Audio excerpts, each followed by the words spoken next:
이 시간 수요 예배를 통하여 하나님께서 우리에게 주신 말씀은 요한계시록 2장 1절에서 7절까지의 말씀입니다. 신약 400면쯤에 있습니다. 요한계시록 2장 1절에서 7절까지의 말씀입니다. 다 찾으셨으면 교독하시고 마지막 절은 같이 읽도록 하겠습니다. 제가 먼저 읽습니다. 에베소 교회 사자에게 편지하라. 오른손에 있는 7별을 붙잡고 7 금 촛대 사이를 거니시는 이가 이르시되 내 행위와 수고와 내 인내를 알고 또 악한 자들을 용납하지 아니한 것과 자칭 사도라 하되 아닌 자들을 시험하여 그의 거짓된 것을 내가 드러낸 것과 또 내가 참고 내 이름을 위하여 견디고 게으르지 아니한 것을 아노라. 그러나 너를 책망할 것이 있나니 너의 처음 사랑을 버렸느니라. 그러므로 어디서 떨어졌는지를 생각하고 회개하여 처음 행위를 가지라. 만일 그러하지 아니하고 회개하지 아니하면 내가 내게 가서 내 촛대를 그 자리에서 옮기리라. 오직 내게 이것이 있으니 내가 니골라 당의 행위를 미워하는도다. 나도 이것을 미워하노라. 같이 읽겠습니다. 귀 있는 자는 성령이 교회들에게 하시는 말씀을 들을지어다. 이기는 그에게는 내가 하나님의 낙원에 있는 생명나무의 열매를 주어 먹게 하리라. 아멘. 저는 올해 교회 표어인 교회를 교회되게, 예배를 예배되게를 생각하면서 요한계시록의 7 교회를 살펴보고자 합니다. 우리는 가정을 주제로 한 영화나 드라마에서 이런 내용들을 볼 수 있습니다. 자녀들은 부모와 시간을 보내고 싶어 하는데 부모들은 자녀들을 위해, 가정을 위해 일하느라 함께 시간을 보내지 못했고 결국 시간이 지나 부모와 자식 간에 갈등이 생겼다는 내용들을 자주 봅니다. 항상 같은 레파토리로 자식들이 부모를 향한 절규의 외침을 듣기도 합니다. 부모는 돌봄을 받지 못해 삐뚤어져 있는 자녀에게 내가 널 위하여 한 게 얼마나 많은데 하며 하소연을 하지만 자녀들은 내가 원하는 것은 이런 것들이 아니었습니다라며 내가 힘들 때 제 곁에 없었던 것을 주로 이야기하고 그런 장면들을 봅니다. 무슨 말이겠습니까? 부모들은 가정을 위해 최선을 다하고 있는데 가장 중요한 것을 어느샌가 놓치고 있었다는 것입니다. 그리고 이런 메시지는 이미 우리가 살고 있는 시대에 일어나고 있는 실제입니다. 이 시대가 요구하는 삶의 방식은 가정에 집중하는 것이 아니라 돈과 일에 집중하라고 강조하고 있습니다. 그래서 우리는 가정을 위해서 어쩔 수 없이 돈과 일에 집중하며 살아가고 있습니다. 그렇게 결국 어느 순간 가정을 잃어버리게 됩니다. 그리고 이런 모습은 교회에서도 마찬가지로 나타나는 모습입니다. 교회에서는 해야 할 일들이 매우 많으며 중요한 일들 또한 매우 많습니다. 가르침이 있고 배움이 있으며 봉사가 있고 사회 구제와 해외 선교 등 교회가 감당해야 할 사역들은 굉장히 많이 있습니다. 그리고 이 모든 것들은 참다운 교회를 세우기 위해서는 꼭 해야만 하는 중요한 일들이기도 합니다. 하지만 안타깝게도 성도가 교회에 주어진 모든 일을 최선을 다하며 살아가지만 어느샌가 교회는 차가워지고 침체하고 있는 모습들을 봅니다. 왜 그런 것일까요? 바로 중요한 것을 하느라 더 중요한 것을 놓쳤기 때문입니다. 오늘 말씀은 교회라면 반드시 기억해야 할 중요한 말씀으로 교회가 참으로 추구해야 할 것이 무엇인지를 우리에게 알려주고 있습니다. 첫 번째로는 에베소 교회의 수고와 인내입니다. 오늘 우리는 성경의 마지막 책을 살펴보고 있습니다. 그리고 요한계시록은 7 교회에 보내는 편지로 시작합니다. 그중 오늘은 첫 번째 에베소 교회를 살펴보려고 합니다. 요한계시록에 기록된 다른 교회보다 에베소 교회는 우리에게 굉장히 익숙하고 친근합니다. 성경책 자체에 에베소서가 있고요. 사도행전에서는 에베소 지역을 바울이 주로 활동했던 무대로 소개하고 있기도 합니다. 그뿐만 아니라 에베소 교회는 그 당시 굉장히 유명한 지도자들을 배출한 교회입니다. 아볼로, 브리스길라와 아굴라 그리고 디모데가 이 에베소에서 목회를 했습니다. 그 당시 유명한 사도와 전도자들이 에베소 교회에서 사역을 했습니다. 즉 에베소 교회는 우리에게만 익숙한 것이 아니라 그 당시에도 매우 유명한 교회였습니다. 소아시아 지역, 지금 터키 지역의 대표 교회요, 어머니 교회라 할 수 있을 것입니다. 게다가 에베소 교회는 명성만큼이나 다른 교회의 모범이 되는 교회였습니다. 그래서 오늘 예수님께서 사도 요한을 통하여 계시의 말씀을 이 에베소 교회에 주시고 계시는 겁니다. 1절입니다. 에베소 교회의 사자에게 편지하라. 오른손에 있는 7별을 붙잡고 7 금촛대 사이를 거니시는 이가 이르시되. 아멘. 요한계시록에 나오는 편지는 성경의 다른 편지들과는 다른 부분이 있습니다. 바로 말씀을 주시는 예수님의 모습을 우리에게 소개하고 있습니다. 읽은 것처럼 에베소 교회를 향해 말씀하시는 예수님의 모습이 어떻습니까? 7별을 손에 쥐고 7 금촛대 사이를 거니시는 모습으로 예수님을 소개하고 있습니다. 우리가 궁금한 것은 왜 굳이 이 모습으로 나타나셔서 메시지를 주시느냐입니다. 이렇게 예수님의 모습은 다른 6교회도 마찬가지로 해당하는데 예수님의 모습 그 자체로 이미 메시지가 전달되고 있습니다. 각 교회마다 필요한 메시지를 줄 때 필요한 특징, 그 교회의 모습에 맞게 예수님께서 나타나십니다. 어떤 교회에서는 불꽃 같은 눈으로 나타나시고 어떤 교회에서는 입에 말씀의 검을 가지고 나타나십니다. 또한 어떤 교회는 흰 옷으로 예수님께서 나타나십니다. 교회에 필요한 메시지를 나타나시는 예수님의 모습으로 전하고 있습니다.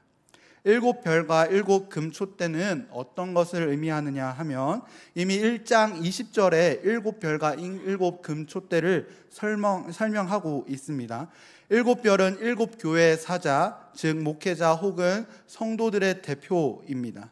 또한 7 촛대는 7 교회를 뜻합니다. 즉 또한 예수님이 별을 붙잡고 있는 손은 어떤 손이라고 말하고 있냐면 바로 오른손입니다. 오른손은 권능을 뜻합니다. 큰 힘으로 7 교회의 사자를 붙잡고 계시고 교회를 거니시고 계시며 교회를 주관하시고 또한 교회 주인이시요 교회를 살피고 계심을 뜻하고 있는 것을 이 1절을 통하여 우리는 볼 수 있습니다. 예수님이 다 알고 계신다는 것은 당시 성도들에게 큰 위로로 다가왔을 텐데 로마의 지배하에 있던 성도들은 자기가 살고 있는 지역의 교회가 로마 황제의 손에 달려 있을 거라 생각을 했고 로마 황제의 손에 교회가 없어지면 어떻게 하나 하는 위기감을 갖고 있었습니다. 그러나 예수님의 모습을 통해 교회의 존폐는 로마 황제에 달려있는 것이 아니라 주님에게 속해 있다는 것, 즉 예수님의 권능의 오른손에 달려있다는 것을 알려주고 있습니다. 주님께서 온전히 우리를 살피시고 권능의 오른손으로 붙잡고 계시는 분이 예수 그리스도이시며 이 예수님이 교회의 주인임을 알려주고 있습니다. 예수님이 보여주시는 모습이 주는 위로는 이뿐만이 아닙니다. 특별히 에베소 교회에 큰 위로가 있는데 2절 상반절입니다. 내가 내 행위와 수고와 내 인내를 알고 라고 말하고 있습니다. 대표교회요 정통교회로서 예수님께 크게 칭찬받은 행위가 바로 에베소 교회의 수고와 인내의 모습입니다. 예수님이 에베소 교회의 수고와 인내를 안다고 3절 마지막 부분에서는 아노라라고 말씀하십니다. 예수님께서 내가 다 알고 있다, 너의 수고와 인내를 다 보았다라고 위로하고 계십니다. 우리도 마찬가지로 우리의 수고를 알아줄 때 큰 위로가 됩니다. 남편이 아내를, 아내가 남편을, 자녀들이 부모를 향하여 수고하고 계심에 감사를 표할 때 눈물이 나오기도 합니다. 예수님께서 내가 에베소 교회의 수고를 다 안다, 너희들의 인내를 내가 다 안다 할 때 에베소 교회는 큰 위로를 얻을 수밖에 없습니다. 에베소 교회의 수고와 인내를 좀 더 구체적으로 살펴보겠습니다. 2절 하반절입니다. 또 악한 자들을 용납하지 아니한 것과 자칭 사도라 하되 아닌 자들을 시험하여 그의 거짓된 것을 내가 드러낸 것과 라고 알려주고 있습니다. 올바른 말씀과 가르침으로 순결한 모습을 끝까지 지켜냈다라고 말합니다. 당시 초대교회에 큰 문제가 있었는데 바로 자칭 사도라 하는 자들이 많았다는 겁니다. 예수님이 그들을 악한 자들이라 말씀하십니다. 사도 바울도 이런 자들 때문에 매우 힘들게 사역을 했습니다. 바울이 오직 믿음으로 구원을 얻을 수 있습니다 라고 열심히 복음을 전해놓고 다른 지역을 향하여 복음을 전하고 있을 때 자칭 사도라는 자들이 찾아와서 그래, 믿음도 중요하지. 근데 유대인이 먼저 돼야 돼. 구원은 유대인에게만 해당되는 거야. 그러니 너희는 빨리 유대인이 되기 위해 할례를 받아야 해. 그리고 그 할례를 받아 율법을 행하면 그게 진짜 구원이다 라고 하는 이 거짓 가르침에 갈라디아 교회뿐만 아니라 많은 교회들이 속아 넘어갔습니다. 근데 성도들이 이 가르침, 거짓된 가르침에 왜 속아 넘어가느냐? 너무 비슷하기 때문입니다. 뚜렷한 차이가 있으면 속아 넘어가질 않을 텐데 이들이 비슷한 용어를 사용하고 똑같은 성경을 사용하니 그런가 하며 쫓아가는 겁니다. 그런데 에베소 교회가 대단했던 것은 이 거짓 사도들을 용납하지 않았고 교회에 들어오지 못하게 했다는 겁니다. 에베소 교회는 성경적이고 정확한 기준을 제시했을 겁니다. 에베소 교회는 그럴 만한 능력이 있었습니다. 본문 2절에 시험하여라는 말을 하고 있는데 즉 거짓인 것을 밝혀낼 힘을 이들이 시험할 줄 알았다는 겁니다. 에베소 교회는 거짓 사도들의 가르침을 시험할 수 있는 실력과 능력을 가지고 있었고 정통한 교리에 밝았으며 말씀에 능통한 교회였고 복음이 가득했습니다. 무엇이 옳고 그른지 무엇을 붙잡아야 하는지 분별할 능력을 가지고 있었습니다. 바울의 가르친 대로 아볼로와 브리스길라와 아굴라 등 많은 전도자들이 가르쳐준 성경 지식을 통하여 그 가르침을 잘 간직하고 영을 시험할 만한 능력을 가지고 있었습니다. 이 능력이 에베소 교회를 순결하고 능력 있게 지킬 수 있도록 하는 비결이었습니다. 이는 우리에게 메시지를 주는 말씀인데요. 교회가 해야 할 수고가 바로 성경의 가르침을 정확히 알고 기독교 성경을 통하여 나온 기독교 교리를 지키기 위하여 부단히 배워야 합니다. 그리고 이것을 배우는 것을 우리가 중요하게 생각해야 합니다. 시험하여 무엇이 옳고 그른지를 분별할 능력이 있어야 합니다. 이단 이 한국 교회에 문제가 된 것은 어제 오늘만의 일이 아닙니다. 이미 수년 전부터 신천지 출입 금지, 신천지 아웃이라는 스티커를 교회 출입문에 다 붙여 놓은 것을 보셨을 겁니다. 문제는 이단이 정문에 붙어진 문구를 보고 웃으며 들어온다는 것입니다. 막을 수 있는 유일한 방법은 성경을 배우는 데 힘을 쏟고 성경을 통해 나온 교리를 통하여 이들과 대결하는 것밖에 방법이 없습니다. 이런 수고가 없다면 잘못된 가르침과 영을 시험하여 분별할 능력을 키울 수 없습니다. 에베소 교회는 이 일을 잘 감당하였고 또한 이 말은 우리에게 똑같이 적용되어야만 합니다. 배운 말씀을 삶으로 실현해내는 것은 결코 쉬운 일이 아닙니다. 우리가 사는 세상은 이를 용납하지 않습니다. 세상은 말씀의 원리와는 다르게 움직이고 있다는 것을 다들 알고 계십니다. 이 세상은 경쟁과 이익과 자본의 원리로 작동하지 말씀의 원리로 작동하지 않습니다. 에베소 교회 또한 마찬가지였습니다. 에베소 지역의 상징은 아데미 여신이었습니다. 그래 에베소인들의 삶은 곧 이 아데미 여신의 신앙의 삶이었습니다. 그래 이 정신을 따르지 않으면 장사를 할 수가 없었고 경제 활동을 할 수가 없었습니다. 끼워주지를 않는 것입니다. 또한 로마 황제가 아니라 예수님을 나의 하나님이요 나의 주님이시요 나의 왕이라고 고백하는 그 순간 옆에 있던 누군가가 고발하고 그 고발을 통하여 실제로 잡혀 들어가기도 합니다. 교회 내부의 잘못된 가르침뿐 가르침 때문에도 힘들었지만 교회 외부로부터의 핍박으로도 매우 많이 힘들어하고 있었습니다.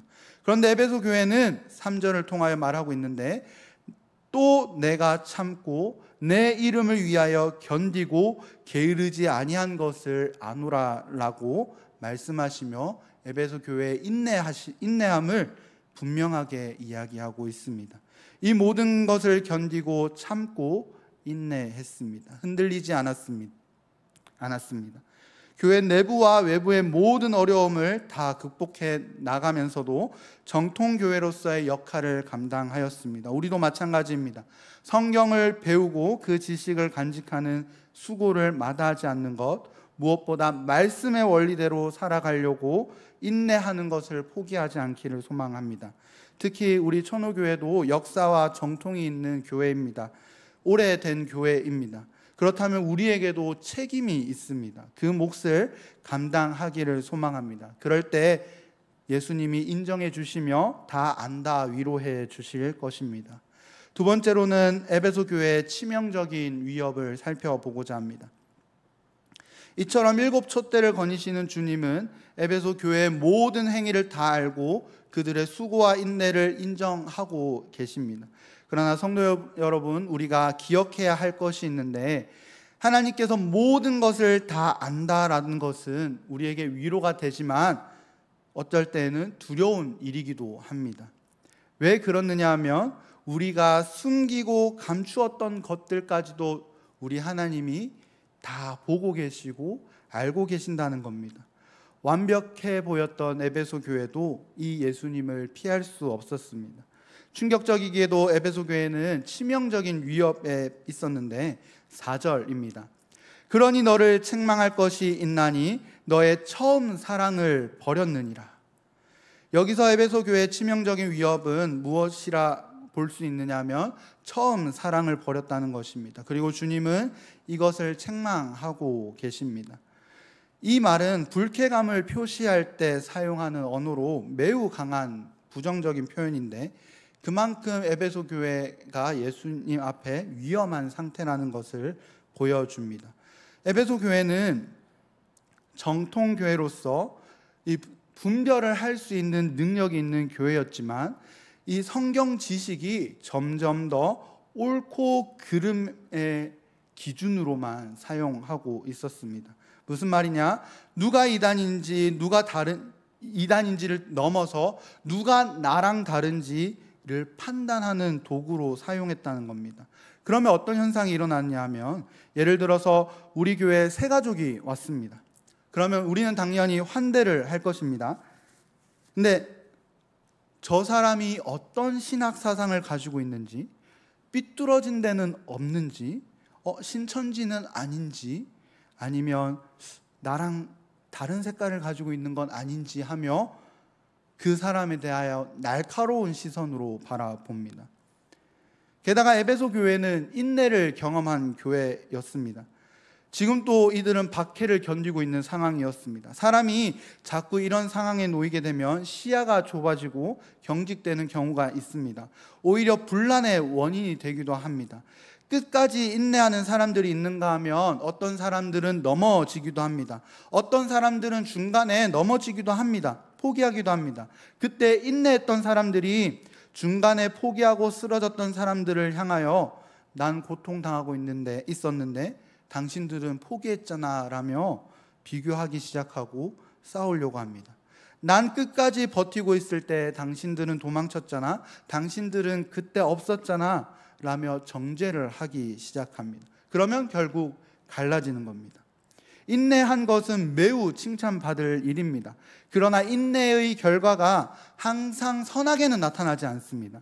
실제로 한국 기독교 역사에 이런 일이 있습니다.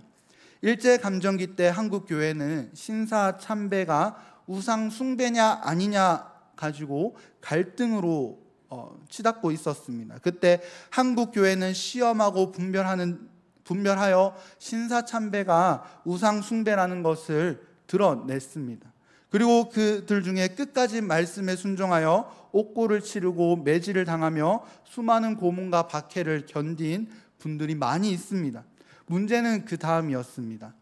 해방 뒤에 이들이 다시 교회로 돌아왔을 때 어떤 사람들의 마음에 정죄함이 있었습니다. 인내는 했지만 끝까지 옳고 그름과 잘잘못을 가려야만 자기의 마음이 시원해질 것 같다라고 생각했던 이들이 있었습니다. 그래서 결국 한국 교회는 또다시 갈라지는 역사가 있었습니다. 시험하여 거짓을 드러내 정통교리를 끝까지 붙잡고 교회의 순수성을 지키는 것은 말할 수 없이 귀하고 중요한 일입니다.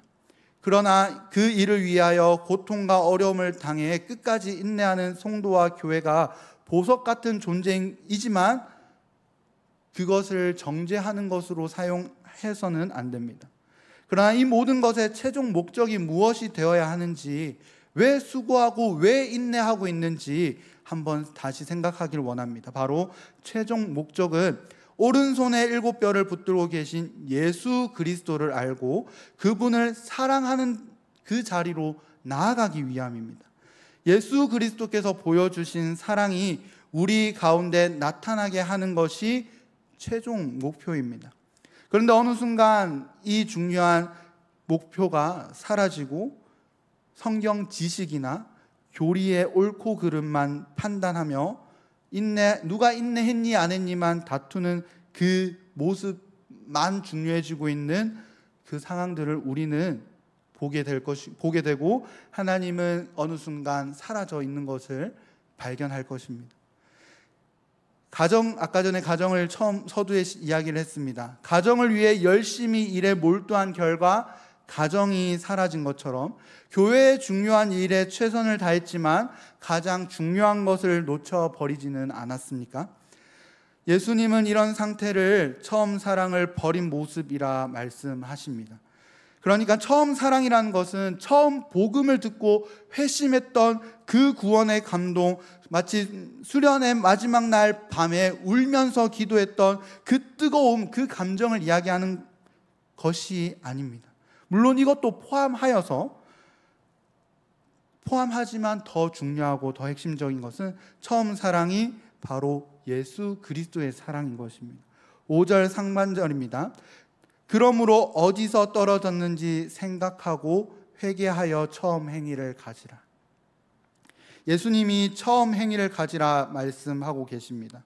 왜냐하면 처음 행위가 떨어졌기 때문입니다. 어디서 떨어졌느냐? 2절에 나타나는 행위와 연결하여 에베소 교회가 수고와 인내한 것이 예수님을 사랑했기 때문이지 예수님께서 보여준 사랑을 닮아가고자 노력했던 것이지 자신의 인내와 자신의 노력을 바라보는 것이 아닙니다. 즉 교회에 와서도 자랑하고 있는 모습이 아니라 오직 예수 그리스도입니다. 이것은 사도 바울이 우리에게 알려준 고백이기도 합니다. 고린도전서 13장, 우리가 흔히 알고 있는 사랑장에서 바울은 이렇게 이야기합니다. 교회에 아무리 많은 은사가 있어도 사랑이 없으면 그 모든 것이 소음이요 자기 자랑거리라 이야기합니다. 세상도 자랑하는 사람들이 넘쳐납니다. 근데 교회에 와서도 다 자기 자랑을 하며 앉아 있는다면 교회와 세상은 무슨 차이가 있겠습니까? 교회는 예수님께서 보여주신 사랑으로 나아가는 것을 최종 목표로 하는 곳입니다. 자신을 내어주는 것, 자기를 주장하지 않는 것, 자기를 부인하는 것이야말로 예수님께서 보여주신 참 사랑입니다. 그렇게 함으로 하나님의 사랑이 나타나는 곳이 바로 교회입니다. 말씀을 배우고 지키는 것은 우리 자신을 주장하기 위함이 아니라 하나님의 사랑이 우리 가운데 있음을 알려주는 것입니다. 온전하지 않는 나의 사랑이 아니라 말씀을 통하여 예수 그리스도의 사랑이 하나님을 사랑하고 형제를 사랑하기 하는 것을 배우는 곳, 그곳이 바로 교회입니다. 처음에 에베소 교회는 자기를 부인하고 하나님 나라의 삶을 추구했습니다. 그런데 어느 순간 예수 그리스도에 대한 사랑이 사라지고 자기 수고와 인내만 남아있는 것을 예수님께서 책망하고 있는 것을 우리는 볼 수 있습니다. 이 시대의 교회도 마찬가지입니다. 목표는 동일합니다. 하나님 나라를 세우기 위해 말씀을 배워야 하고 봉사를 해야 하며 구제와 지역을 위한 활동을 하고 선교를 하고 있습니다. 그런데 어느 순간 가장 중요한 사랑이 사라져 버렸습니다. 사랑은 사라지고 체면만 남을 때가 있습니다. 오늘 내가 교회 안 가면 내 체면이 어떻게 되냐 하며 억지로 교회 출입문에 나오는 분들도 있을 수도 있습니다. 그리고 봉사 자리를 지키고 있을 수도 있습니다. 또한 어떤 사람은 그야말로 논쟁하기를 좋아하고 따지기를 좋아하여 성경 말씀을 배우려고 하는 사람들도 있습니다. 또는 오랜 습관으로 교회 생활을 하시는 분들도 있습니다. 그러나 무엇보다 사랑이 떨어지는 것은 자기 희생이 어렵고 그 외의 교회 일들이 자기 희생보다는 할만하다라고 생각하기 때문에 그 열정과 그 열심이 자신을 드러내는 봉사의 자리로 나아가고 있지 아니한가 우리는 생각해 보기를 원합니다. 그러면 교회는 일단 움직입니다. 누군가는 일을 하고 있기 때문입니다. 그러나 정작 중요한 것은 사랑이 없습니다. 예수님은 이런 상태를 빠지는 것을 매우 심각한 문제로 보셨습니다. 5절 하반절에 예수님의 무서운 경고를 보기를 원합니다. 회개하지 아니하면 내 촛대를 그 자리에서 옮기리라. 무슨 말이냐? 더 이상 에베소 교회의 기능을 할 수 없게 만들겠다는 뜻입니다. 왜냐하면 쓸모가 없어졌기 때문입니다. 그 정도로 심각한 문제입니다. 이 경고가 에베소 교회에게 특히 더 두드러지는 이유는 에베소 교회는 아시아 지역의 대표 교회이고 가장 유명한 교회 중에 하나이기 때문입니다. 그런데 이런 외적인 모습을 보지 않으시는 하나님께서는 엄중하게 말씀하십니다.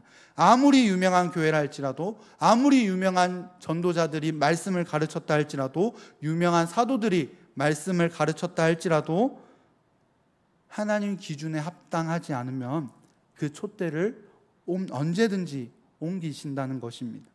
예수님은 이처럼 부족한 것에 대해 무서운 경고의 말씀을 하고 계시지만 감사하게도 해결 방법까지 말씀하십니다. 어떻게 회복할 수 있는지를 5절 상반절에 이야기를 하고 계시는데 먼저 생각하라 하십니다. 5절 상반절입니다. 그러므로 어디서 떨어졌는지를 생각하고, 이것이 중요합니다.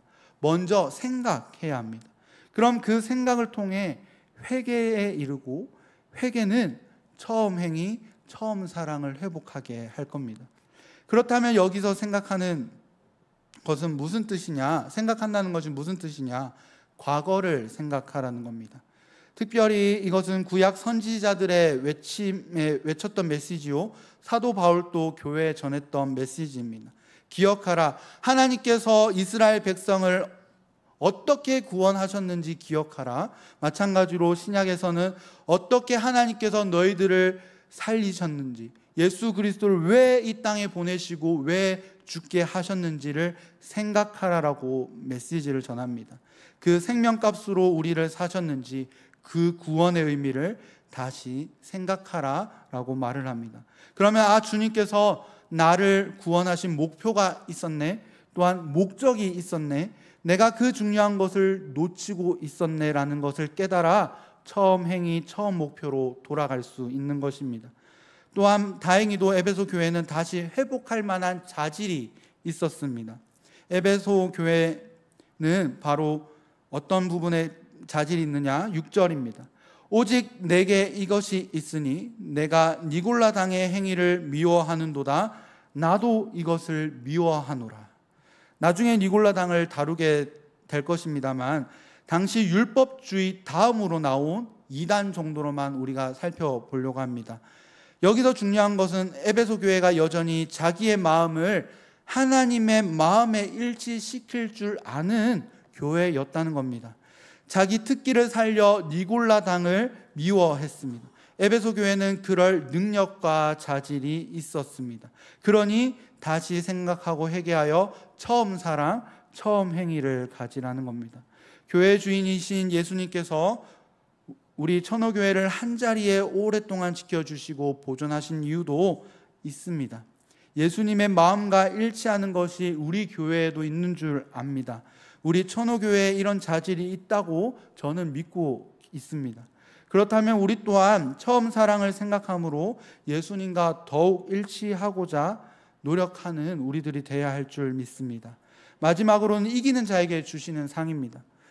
예수님의 말씀처럼 처음 사랑을 가질 때 에베소 교회가 가질 영광을 살펴보겠습니다. 7절입니다. 7절을 같이 읽도록 하겠습니다. 시작.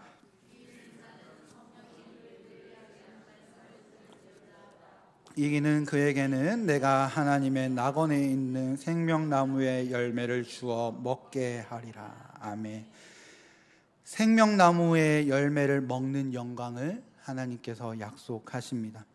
생명나무가 처음 등장한 곳은 창세기입니다. 하나님의 목표는 처음 사람 아담과 하와가 하나님의 말씀에 순종하며 에덴 동산을 거닐며 생명나무의 열매를 먹어 온전한 하나님의 형상이 되는 것이 하나님의 계획이었습니다. 그런데 우리가 다 알다시피 아담과 하와가 실패했습니다. 놀랍게도 실패 때문에 사라진 생명나무가 여기 마지막 성경책 요한계시록에 다시 등장하고 있습니다. 무슨 말이냐? 아담과 하와는 실패했지만 하나님께서는 처음 품은 목표를 여전히 포기하지 않으시고 지금까지 목표를 향하여 행하고 계셨다는 겁니다. 하나님께서는 여전히 누가 생명나무를 먹을 수 있는지 찾고 계셨습니다. 그야말로 기가 막힌 하나님의 열심입니다. 처음 사랑을 회복한다는 것은 하나님께서 창조하신 처음 인간의 목적을 온전히 성취하는 것이라 말할 수 있습니다.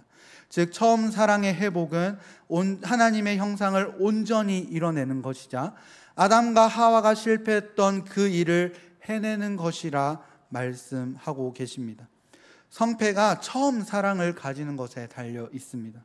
우리의 모든 수고와 인내를 통한 예수 그리스도께서 주신 하나님의 사랑을 이뤄내는 것, 그것이 하나님께서 품으셨던 계획이었습니다. 바로 하나님의 계획이라는 성품으로 충만해지는 것이 하나님의 온전한 형상이 되는 것, 이것이야말로 하나님의 꿈이요 하나님의 계획이요 예수님의 사랑 안에서 성취하실 것을 우리에게 말씀하고 계십니다. 그러므로 사랑하는 성도 여러분, 귀 있는 자들은 성령이 교회들에게 하시는 말씀을 들을지어다. 예수님의 말씀을 듣고 다시 한번 하나님께서 우리에게 처음 품으셨던 목표, 우리가 결국 나아가야 할 영원한 생명의 목표를 향해 다 함께 일어나길 소망합니다. 교회에서 왜 직분을 받았는지 다시 한번 더 생각해 보길 원합니다. 생각입니다. 기억입니다. 왜 우리가 교회로 모였는지, 하나님께서 왜 이 땅에 천호교회를 세우셨는지 생각해야 합니다. 우리의 수고와 인내는 있지만 어느 순간 사랑을 놓쳤다면, 아니 버렸거나 잊었다면 우리 함께 생각하여 회개하길 원합니다. 그리고 다시 최종 목적인 하나님의 사랑으로 나아가기 위해 함께 기도하는 자들이 되기를 소망합니다. 우리가 봉사하는 이유, 직분을 맡은 이유, 성경을 배우고 아는 이 모든 중요한 이유는 더 크고 가장 중요한 목적인 사랑을 이루는 것임을 기억하길 소망합니다. 바로 그때 감추었던 생명나무 아담과 하와가 차마 보지 못했던 생명나무의 열매가 우리에게 주어질 줄 믿습니다. 기도하겠습니다. 하나님 아버지, 참으로 우리에게 생명나무의 소망을 허락해 주신 것 감사합니다. 그러나 주님, 생명나무로 나아가기까지는 많은 수고와 인내가 우리에게 필요하며 무엇보다 우리에게 사랑이 필요함을 나누었습니다. 이 세상에서 말하는 그런 사랑이 아니라, 우리가 TV에서 배우는 사랑이 아니라 예수 그리스도께서 우리에게 주셨던 사랑, 예수님께서 처음 교회를 세우시며 명하셨던 사랑, 자신의 모든 것을 내어주는 사랑, 하나님의 사랑으로 온전해지고 충만해지고 그 성품 아버지 하나님의 그 일을 위하여 끝까지 최선을 다하며 끝까지 생각하며 처음 목표를 잃지 않을 수 있도록 우리에게 은혜를 더하여 주시옵소서. 이 모든 것 우리 주 예수님의 이름으로 기도합니다. 아멘.